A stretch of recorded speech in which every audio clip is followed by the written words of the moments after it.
Nebraska always seemed to have Kansas State's number until Bill Snyder flipped the script a decade ago and turned this series into a rivalry.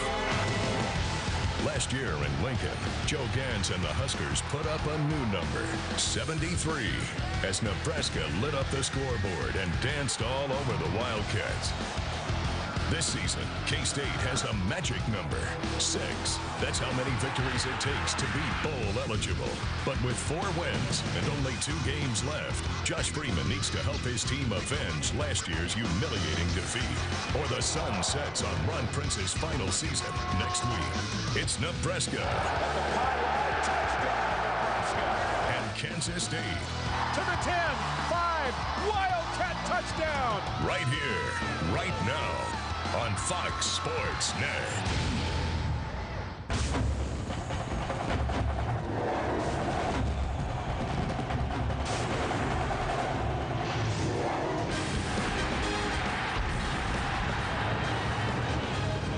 A Manhattan institution, Varney's Bookstore, and welcome to the Little Apple. This afternoon, Kansas State entertains the University of Nebraska. And it is the 10-year anniversary for the Wildcats. They had gone 29 years without beating Nebraska until 1998. And we take a look at the North Division standings in the Big 12. Missouri is in the driver's seat, but if they have a couple of hiccups and Nebraska wins out, Nebraska could represent the North Division in the Big 12 championship game. So Nebraska with a half a field to work with. They had over 200 yards rushing last week against Kansas. They had great balance. Throughout the year, they've been a 50-50 team. This is Marlon Lucky. We talked a lot about Roy Halou Jr. in the open. And Lucky continues to start, but Bo Pelini says we're going to play the hot back.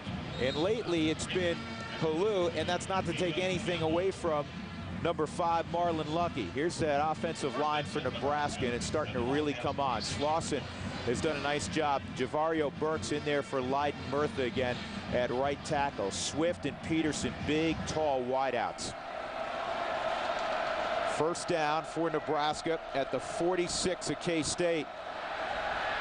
Here's a little naked, and Gans is pursued, and that's going to go as a sack. Running him out of bounds was Eric Childs. He'll get credit for a sack because Gans lost 3 yards on that play, so it's 2nd and 13. Childs had a big game against Missouri. He sure did. On the outside here, Joe Gans, I think that this was a busted play because the wide receivers downfield were blocking. They were not out in the route concept there, so obviously somebody thought it was just a toss sweep. Joe held on to it there on the naked bootleg. At that point, you just got to burn it and or try to run it. He tried to run it, and he ended up taking a 2-yard loss.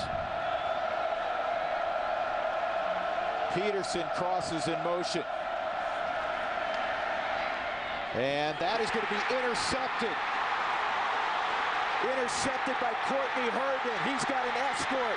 Herndon inside the 10 to the 1. Touchdown, Kansas State. What a return by Courtney Herndon.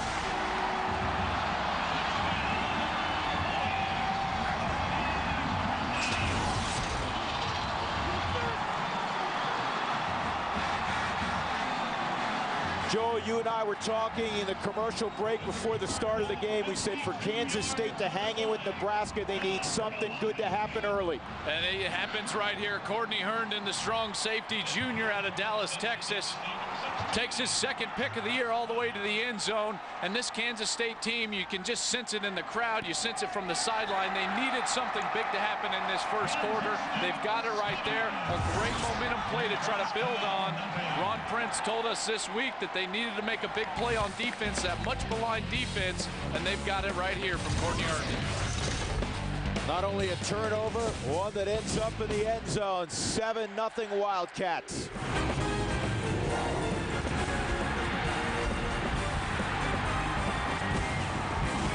You know, I know it's a cliche, but for Kansas State, hang in, and make something good happen in the 4th quarter. I mean, that's got to be their menu today. No question. There's no question. They've already had something good happen. They capitalized on it. got 7-7. I think if you're Coach Prince, you know, you're in a good spot right here. Here's McNeil crossing, and they fake the toss. Gans wanted to go McNeil, and he didn't have him. Swift will make the catch, and he is out of bounds at the 43-yard line. Nate Swift, the senior from Hutchinson, Minnesota, and that's his 55th catch of the year. This is just terrific patience from Joe Gans. His first target is McNeil, then he's going to try to go to Swift. What happened was he took that progression early. He tries to go to Swift, wants to throw to McNeil again, then comes all the way back to Swift. Some good patience there from the quarterback, Joe Gans, in order to make that play work. Trips to the top, first down for Nebraska. Lucky good on the blitz pickup, and it's complete to Niles Paul for 10 yards. Tackled almost immediately by Ula Pomelli. Gans is really efficient. Guy who really waited his turn this year, completing 69% of his passes, 19 touchdowns, just 9 picks. That's a big year. And when you're talking about just in league play, Drew, he's over 70% completion percentage. And so that just shows you the type of belief he has in this system and how well he does run this system, the West Coast system under Sean Watson, the offensive coordinator. Lucky will get a block from Gans, and he has 8 or 9 yards. Joe Gans said, "I'll help you out." People will forget, he was kind of a dual threat quarterback in high school, Drew. He passed for about 3,400 yards, but he rushed for 1,300 yards in high school in Illinois. He's got some ability on the outside. That's what makes him dangerous. You know, he's not a guy that's just going to sit in the pocket. You know, I got to ask you, because he put Ray Cheatham on his back. How many pancakes did you get when you were at Colorado? I liked waffles. Waffles? So okay. I don't think I got any pancakes. That's all right. Not many quarterbacks get pancakes. Unless it's the pregame meal, as you suggest. Short game for Lucky. It's going to set up third down and about a yard. Ian Campbell, one of the captains for Kansas State, has had a terrific career here in Manhattan, makes the stop. Drew, I think this is a big third down. Yeah, it's the first quarter. It's only 7-7. But this Kansas State defense has got to show this Nebraska offense that they can stop them in a short yardage situation. Nebraska has been terrific on third down. Sue is in there at fullback. And they give to Castile, and I don't know. They go to the 245-pound tailback, the sophomore Quentin Castile from LaPorte, Texas. And it's going to be very close.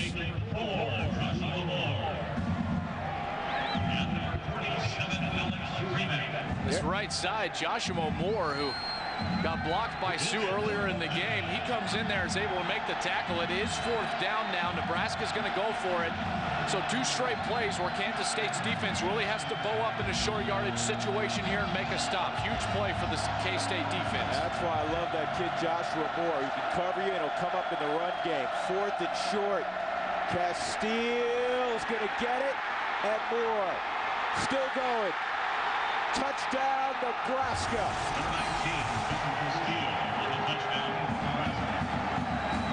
That's some terrific effort, Drew, from the 235-pound short yardage back for the Nebraska Cornhuskers. He's bottled up at the line of scrimmage, never stops his feet. Going to that left side, Sue gets a block, never loses his footing. That's huge in a short yardage situation because there's going to be guys all over the place on the ground, able to bounce outside, and then shows you some speed for a big back, able to get into the end zone for Nebraska. And he stiff-armed Courtney Herndon, pretty good tackler in the secondary. 14-7 Nebraska. We'll come back to the Little Apple right after these messages.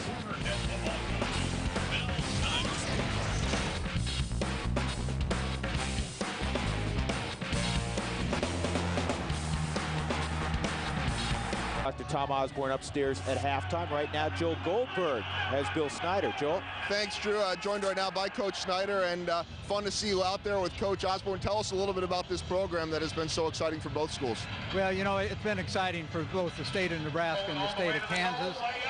Tom and his wife, Nancy, have a mentoring partnership in Nebraska. They've had for 10 years, and they've done a marvelous job to help the youth of Nebraska.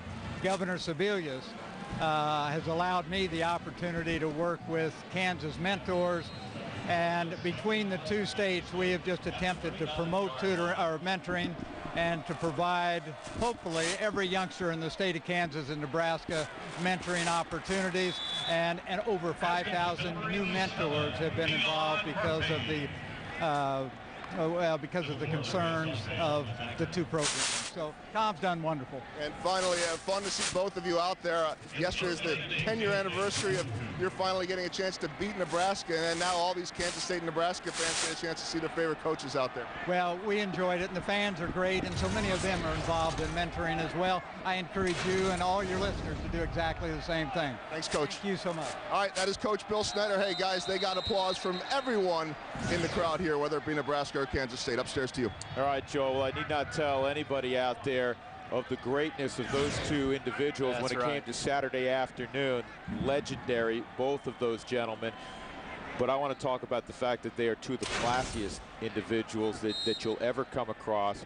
And it's not a shock to know that Dr. Tom Osborne and Bill Snyder have done so much in the community and in the states, their respective states of Nebraska and Kansas. No question. After the walk-off, it's 3rd and 13. Kansas State needs midfield. Freeman, deep throw to Pierce, and he makes the catch, and he's into the end zone. Touchdown, no flags.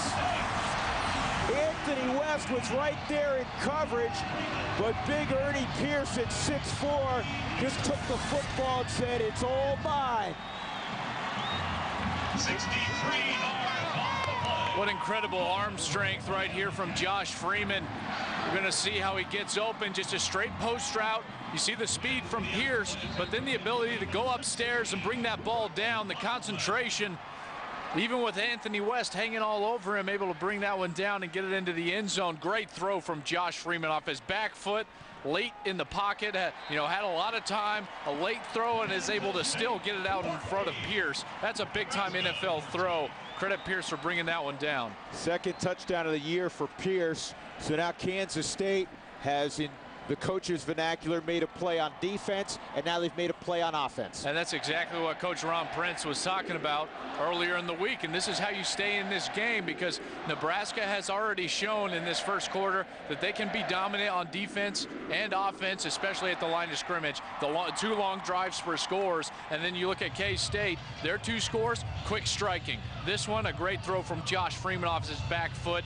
Earlier, Herndon on the pick six. This is exactly what K-State needed early in this game to stay close with the Cornhuskers. So Nebraska gets a takeaway, and that's something they have not produced many of this year. No, they're very poor as far as turnover margin. I know the coaching staff has been preaching that in terms of ball security and trying to strip the ball on the defensive side. They're the beneficiary of one right there. They're minus 11 this year, one of the poorest marks in the country. Halou Jr. has the edge. One of the things I love about watching him run the last couple of weeks, he got near the boundary, he planted his right foot, he said, "I'm not going out of bounds." You gotta love that, especially as a teammate or an offensive lineman, anybody else, because you understand that that guy is trying to do all he can to gain yards for this team. The blocking on the outside was tremendous. Swift goes in there, gets a nice block. You got Drew Young, the backup tight end. He was on the outside getting a nice block. Halou is able to just run in the alley. You can see why Nebraska thought that they could be dominant as far as the line of scrimmage goes here today. They'll run it again. Good bounce by Halou Jr. He's headed to the end zone. Touchdown. What a move by Roy Halou Jr. Boy, has he ever arrived the last couple of weeks. How about that speed on the outside? As soon as he saw the end zone and he got to that outside, he just turned on the jets. First, the ability to be elusive in the backfield. A good blitz called by Kansas State. Halou sidesteps to the right and is able to get outside, and then you could see the jets turn on. He goes for the end zone, gets in there. Boy, they got some good backs. All three of these guys can play football. My goodness. What do you do when you have gap control, the guy bounces at 2 gaps. You know, the corner blitz on the outside, he's got to break down and make that tackle, or else you're going to give up touchdowns. Nebraska 21-14 over Kansas State.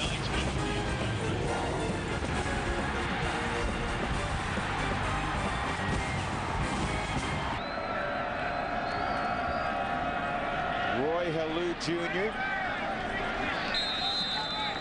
You say he's playing faster. You know, running back is such an instinctive position, yet when you're not sure all the time exactly where to go and you're still learning a system, you may not play as fast. Well, Roy Helu Jr. is playing fast now. And all anybody wants from a running back is just decisiveness. You know, it helps when you have great vision and you pick the right holes and you're decisive that way, which Helu is.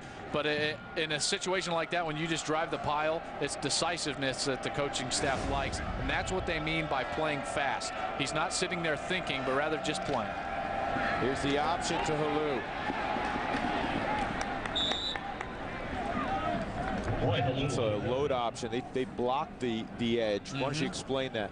Well, the load option is an option that you are trying to run basically and get to the second level of the defense, and you're making the second level defender, as in a linebacker, the pitch key. A pitch key is who the quarterback is looking at to pitch the ball. In that case, it was 53, Reggie Walker.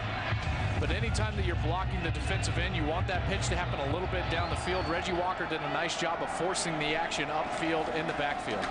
3rd and short, and that should be enough for a first down. Nebraska has only 1 timeout left. Clock stopped right now as they umpire with 1:41 left. So they still have a decent amount of time to traverse more than 40 yards. It's a first down.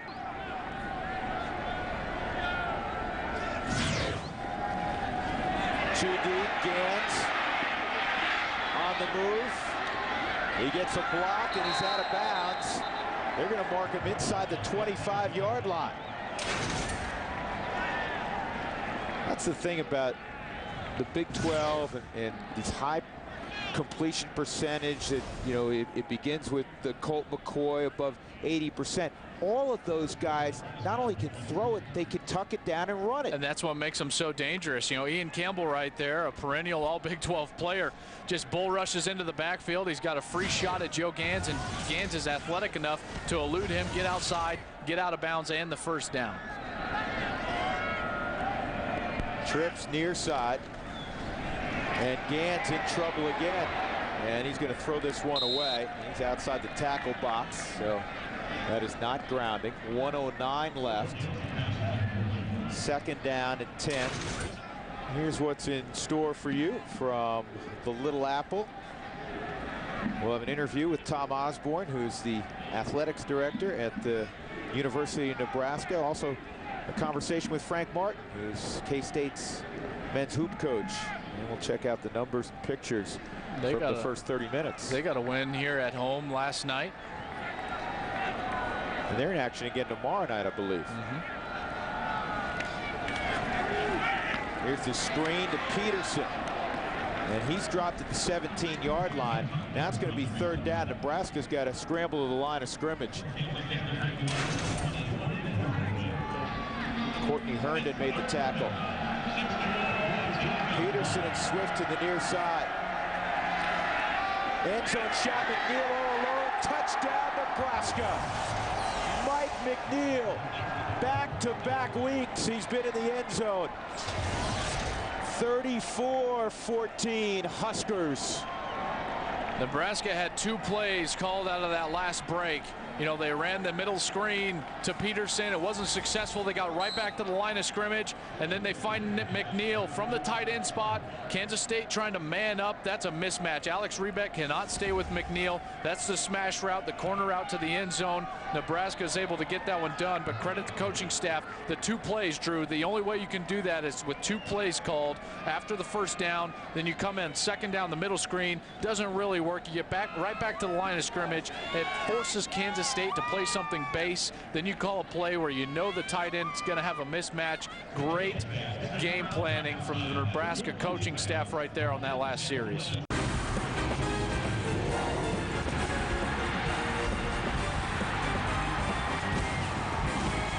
Now, Carson Kaufman has his helmet on, and he is going to go into the ball game with 6 minutes to go in the third quarter, and K-State trailing 35-14. Josh Freeman was standing a moment ago next to his head coach, Ron Prince, with a skull cap on. He was stretching a little bit. I don't know if he got nicked up, but there he is on the sideline. And it'll be Carson Kaufman, the 6'3" sophomore from the state of Missouri, who has a more famous brother, who's one of the best tight ends in the country for the Missouri Tigers. And of course, his dad, Paul, played at K-State as a tight end, had an 11-year NFL career. So Carson Kaufman takes over at quarterback for K-State. 3-step drop, and Pierce with the catch. Good throw. Right where it needed to be. Kaufman with some early accuracy right now, right out of the gate, even on a cold day. That's pretty impressive. Able to put the ball high into the outside where only Pierce can get it. And especially a good throw because Anthony West, the corner for Nebraska, had his back turned to the play. And as a quarterback, you're taught if his back is turned, just throw it right now. He did that. Nice play for K-State.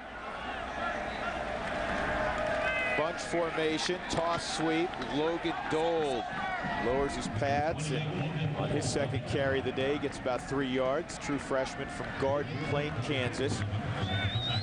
There's the numbers on Carson Kaufman. And last week he got some action against Missouri. 20 of 33 overall this year. A little more than 200 yards.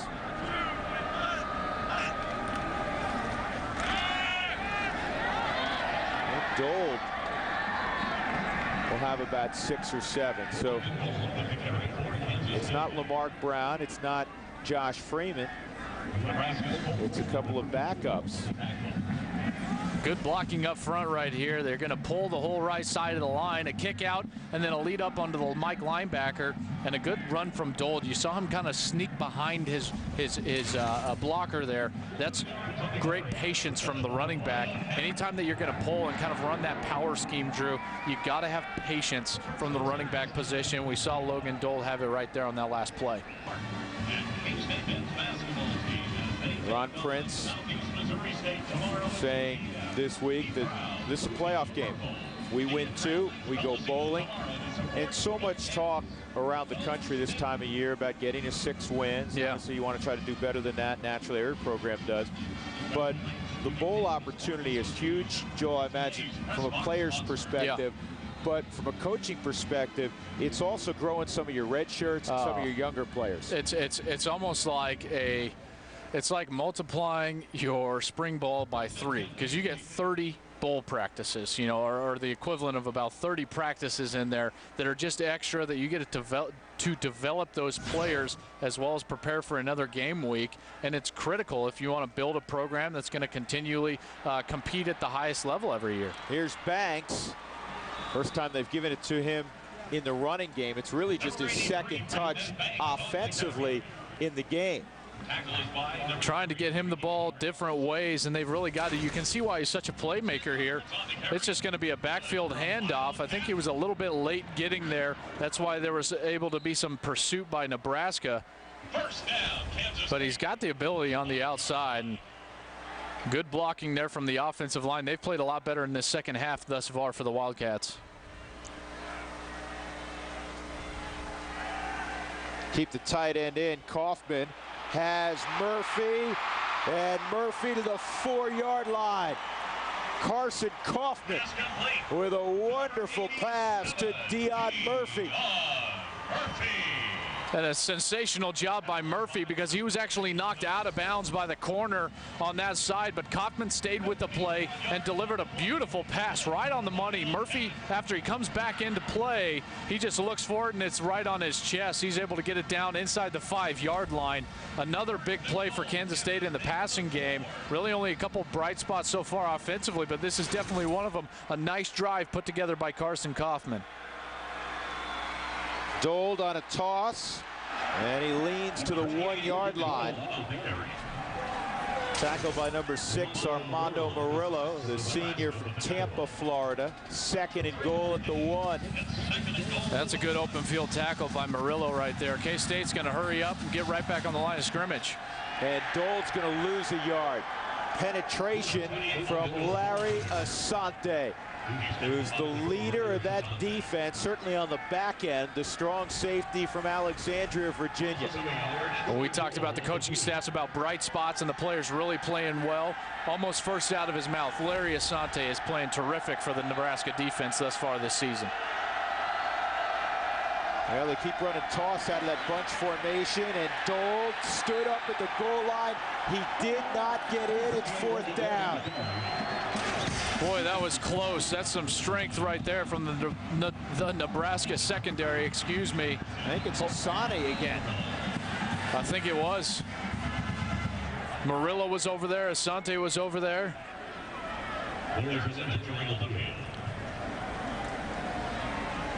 There he is.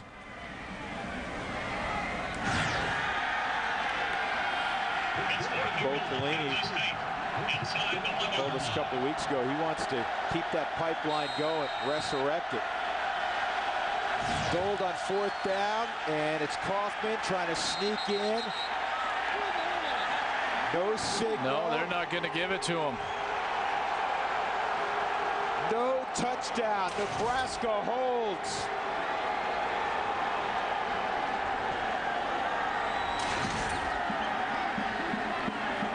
Yeah, the K-State offensive unit has not left the field yet. And the linesman close to us, Drew, he blew this dead before this last push.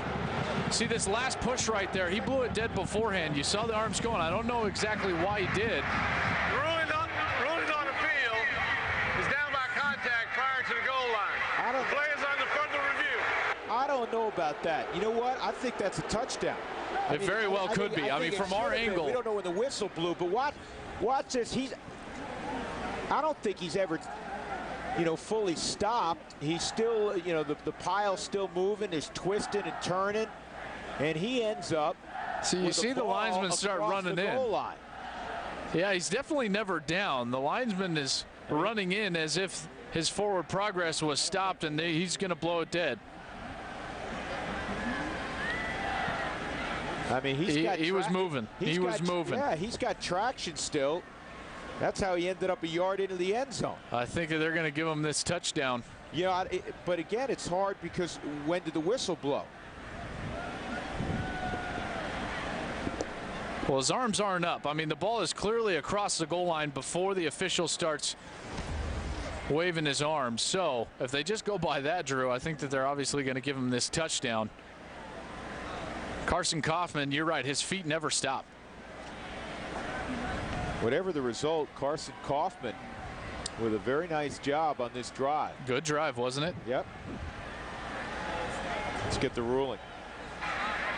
Video review confirms that the quarterback did get the ball across the goal line. Touchdown. And you know what? Good for the crew upstairs. I think they got it right. I think that they did too. You're absolutely right, Drew. I don't think he was ever really stopped or he was ever not moving forward. So a great drive right there from the backup quarterback. Carson Kaufman comes in, takes the Wildcats right down the field. That's exactly what they needed. A little life on their sidelines. Brooks Rossman, good hold. And it is 35-21. So K-State gets a lift from their backup, Carson Kaufman. Just never quit on the play, able to stuff that ball into the end zone. He was arguing for it right away, wasn't he? He knew he got in there.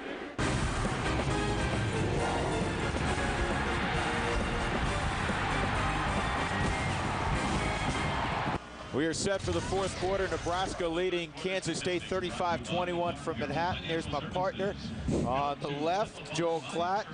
Sean Watson, offensive coordinator at Nebraska, your coordinator when you played collegiately in Boulder. Yeah, and the thing that I really respected about Sean is not only was he, just a caring guy and tried to build you up as not only a person and a man, but he coached the game of football tremendously well. The first thing that he ever taught me the first day I stepped on campus was defense. We sat on the chalkboard and we went over defenses, and he says you can't learn how to be a quarterback until you understand how defensives line up and what their objective is, especially in the run game and pass game. But, you know, he did a great job teaching everybody the offense, all of us quarterbacks. And what I see right now from Joe Gans is that he has done that with Joe Gans, because, Drew, the decision making today, I've been very impressed. Every single time that he's been out of the pocket, he's found an open man. He steps up in the pocket when it's need be. He rolls out of the pocket when need be. He's made good decisions as far as the check game goes, as well as on the edge running the football. So you know that Sean has spent a lot of time with him, and as a quarterback, you got to respect the guy that's going to sit in there, teach you the game, and allow you the opportunity to succeed. And that's what Sean Watson does for every one of his quarterbacks. Deep ball, and just out of the reach of 17, Todd Peterson.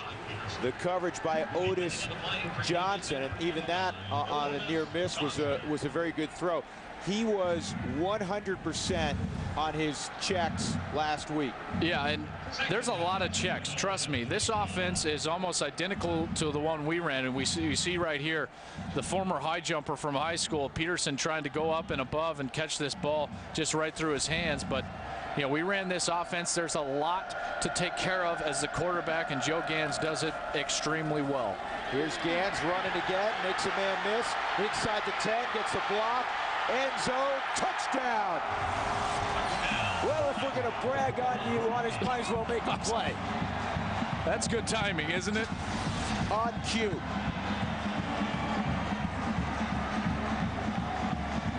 Nice run, and he's been running all day long on this Kansas defense. A zone read, the defensive end crashes down, and again the elusiveness. Not necessarily blazing speed, but he's got the quickness to make people miss. He makes a linebacker miss, gets into the end zone. And Drew, how about that blocking downfield? Nate Swift on the 2-yard line, getting after it, able to put Joe Gans into the end zone with some great blocking.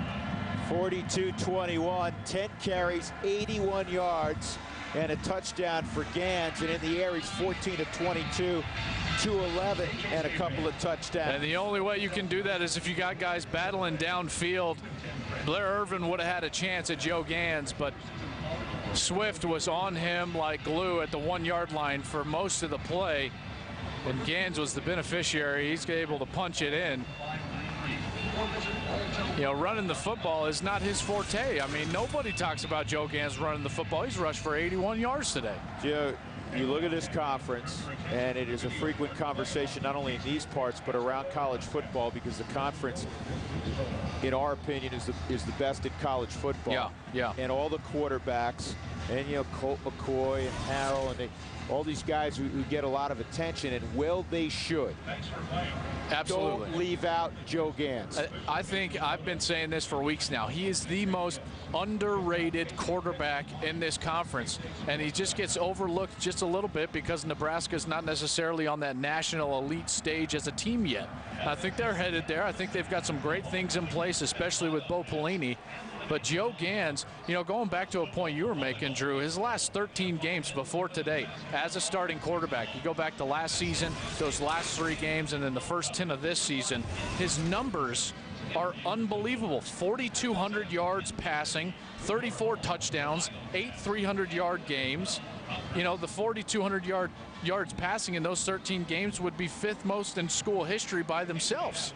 I mean, that's amazing. And the most important stat, a team stat, 38 points a game in those games. And again, today, over 38 points. He's got 42 on the board.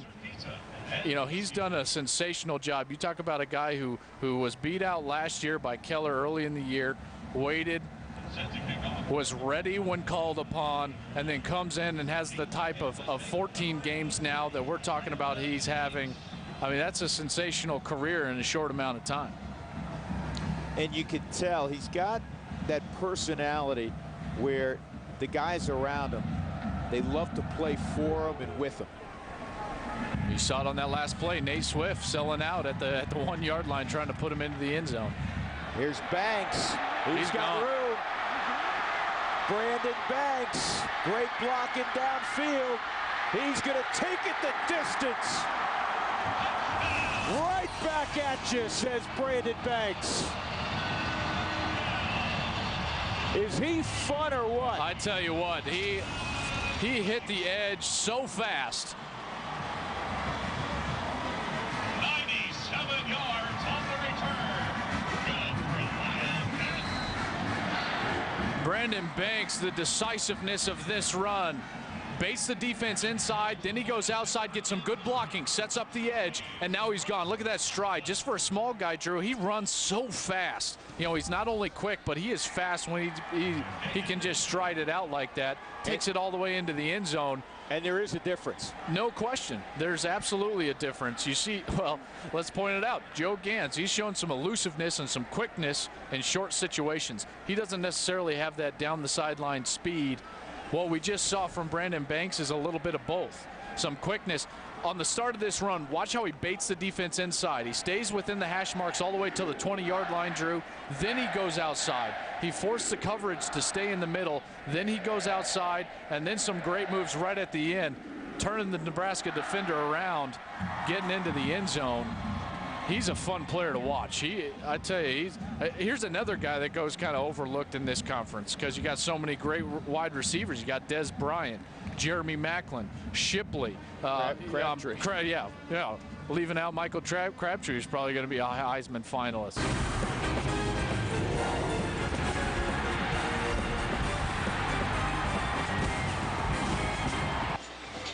Back at Bill Snyder Family Stadium in Manhattan, Kansas, Drew Goodman, Joel Klatt, Joel Goldberg. More than 50,000 in the house, and Nebraska with a 2-touchdown lead. Elsewhere in the Big 12, down the road, 85 miles to the east in Lawrence. It was all Longhorns today, the third-ranked team in America, 35-7 over Mark Mangino's Kansas Jayhawks. Baylor beating up the Aggies. And later on, Missouri will be in Ames to take on the Cyclones.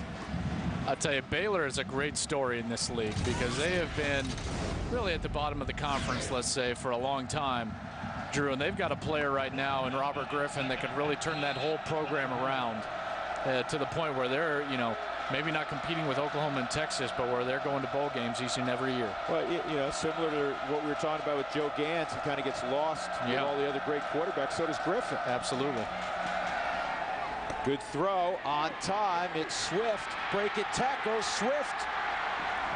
Flip side of the 50 out of bounds at the K-State 41. Shoddy tackling by Kansas State as Nebraska's closing in on 500 yards of offense. Yeah, and they've done it with, you know, both facets of the game, passing in, throwing right on time. Joe Gans hits his fifth step, throws right away, and as a quarterback, you love it when your wide receiver has the ability after the catch, like Nate Swift does, to get downfield, gain you some more yards. Nice momentum play right here for Nebraska, but Nate Swift has really impressed me all season long with his ability after the catch to run after Joe Gans gives him the football.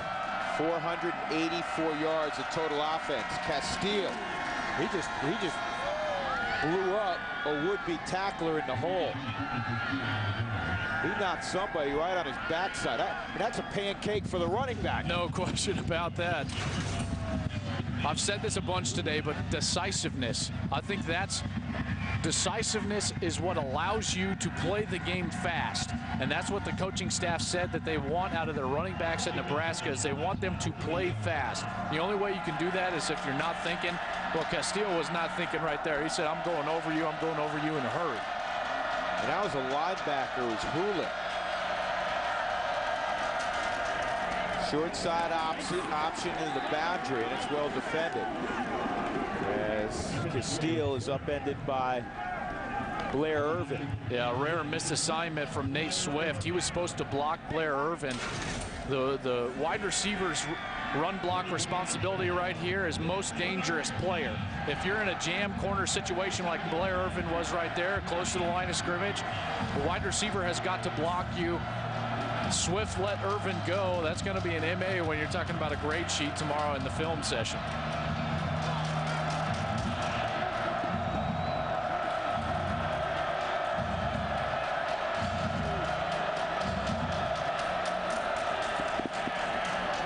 In the direction of Swift, Irvin crumbled. I think he got hurt. He's still down at the 25-yard line. It'll be another first down for Nebraska. He had the man coverage on Nate Swift. A little more than 12 minutes to go in the fourth quarter. Quentin Castile remains the running back next to Gans. And he gets the football. No, Gans keeps it to the end zone. Touchdown. Another great fake from Joe Gans. Everybody, Drew, including you, thought that Castile had that football.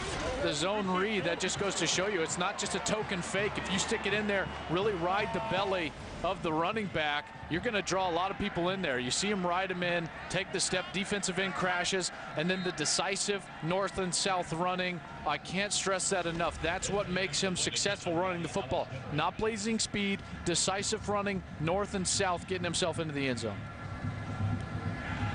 Gans closing in on 100 yards rushing. He's got 95 and a couple of touchdowns. What a day for the senior from Palos Heights, Illinois.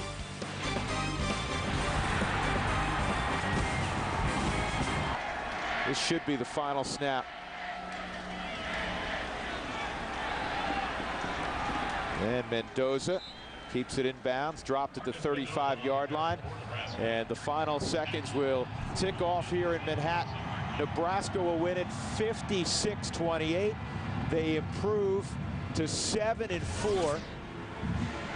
4-3 in the conference. K-State will fall to 4-7, 1-6 in conference play. And after a fairly tight first quarter, Nebraska dominant on both sides of the ball. Yeah, and they really showed it at the line of scrimmage. Joe Gans had a tremendous day, really night to night, both passing and running the football. Ended up running for 95 yards, so tremendous day for him. But that defense, I think that they did a sensational job today, holding Kansas State to only about 240 yards of total offense. This is an offense that was ranked in the top 30 as far as total offense goes in the country. They've done a nice job tonight. I think it's a safe bet that when they go to practice early next week, the black shirts will still be in their locker. I would expect that, yes. Yep. 56-28 the final score. It'll be a happy ride back to Lincoln, just a couple-hour drive for the Big Red. Let's get it downstairs to Joel Goldberg. Joel? All right, Drew, thanks a lot. And over 600 yards of offense, yet the scoreboard looks like a blowout. This Kansas State team hung with you for quite a bit of it. They did. You know, we were sloppy a little bit there in the second half. We got some things we need to clean up. Well, we did a lot of good things, but there's a lot still for us to clean up. But we got to win, and the kids played hard. We just got to play smarter and not be so sloppy. But I'll take it, and we got one left. How about the performance of your quarterback today? He's, Joe's been doing it all year long, especially, he had that interception happen to him early, but he has such character and he's such a leader. He comes back and he played his tail off. Finally, I know one more to go plus a bowl game, but to have 7 wins in this first year of the program, what does that mean? Well, bottom line is, the thing I'm concerned with most is our team reaching our potential. We haven't done that yet. We haven't put 4 quarters of our best football together. Now I'm hoping we can get that done. Congratulations. Thanks, Coach. Thank you so much. All right, that is Bo Pelini, and before we head back upstairs, we are joined right now by the quarterback that Coach is talking about, Joe Gans, the Nebraska faithful back there cheering. What about the offense and your performance today, over 600 yards? They played great. It all started with the guys up front. They played their hearts out today, and they left it all on the field, and that's all I can ask for. And they were opening up lanes for me. They were protecting during the pass. We kind of started off slow, and we didn't want to do that, but we regained everything. We came back out. We played really well. How critical was that for you to overcome that early interception and get back on track? It was big. I didn't want it to lead to other mistakes, so I have to have a short memory and just realize that it was one bad play and just forget about it and move on. I didn't want it to lead to more interceptions or more negative plays for this offense, so I just put it out of my mind and just kept going. 2 final things. First of all, the ability to run today. You were tucking the ball and doing a lot of damage with that. Oh man, I'm tired, man. I'm tired. I don't know how the old Nebraska quarterbacks did it all those years, but we knew coming in that it was just going to be a good set of serious plays that we had with the QB keeps, and everything worked out. The perimeter blocking was really great, and that's what really sprung me. Final thing, our analyst up in the booth, Joel Klatt, played at Colorado for your offensive coordinator and talked about what a big influence from day one Sean Watson was on him. How about for yourself? Oh, I mean, it's the same thing. He's taught me so much about the game of football that, you know, I owe a lot of my success to him. And I'm so glad that he stayed here. And it was such a big thing for this offense and for me to have Coach Watts back. Congratulations. Great job today. All right, thank you very much. It is all over in the Little Apple. Nebraska 56-28 over Kansas State. They produced 610 yards of offense.